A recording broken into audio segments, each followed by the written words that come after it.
আপনি টেলিগ্রামে আছেন, সৎভাবে কাজ করবেন। আমি আবারও বলতেছি, কারো একবার স্ক্যাম করলেন, এই যে অনেকে দেখি যে আপনার কাছ থেকে টাকা নেন, নিয়ে এগুলো রাইখা দেন, 100 টাকা 150 টাকা, ভাই 100 টাকা 150 টাকা, 1 লক্ষ 2 লক্ষ টাকা ইনকাম করতে পারেন যদি সৎভাবে কাজ করতে পারেন। আমাদেরকে কোনো ব্যক্তি বলতে পারবো যে রিফাতে একবার স্ক্যাম করছে, $1 নাই রেখাইছে, বলতে পারবো? এরকম কোনো পাবলিক নিয়ে আসতে পারেন? ফটোর অ্যাকাউন্টের পাসওয়ার্ড দিয়ে তুমি সবার সামনে বলো। যেরকম কেউ বলতে পারে যে রিফাত একবার স্ক্যাম করছে, প্রতারণা করছে, একটা টাকা মাইরে গেছে, টাকা তো লেনদেন কম করি না, লক্ষ লক্ষ টাকা লেনদেন করি, প্রতি মাসে 20 টাকা লেনদেন করি।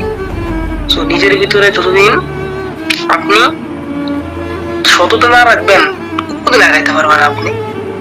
সততা অলওয়েজ নিজের ভিতরে রাখবেন। কাজ করেন ভাই, পৃথিবীতে কেউ কারো না, ঠিক আছে? হয়তো মানুষ জন্ম হয়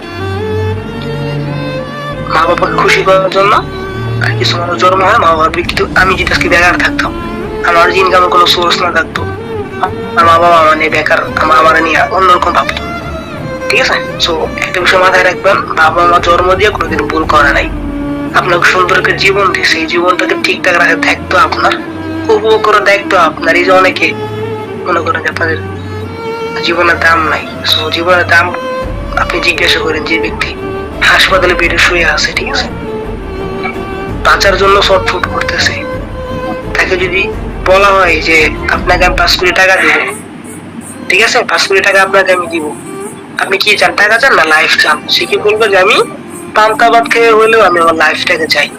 তো লাইফকে মূল্য দিতে শিখেন, লাইফটা কি করে এনজয় করতে শিখেন, ঠিক আছে?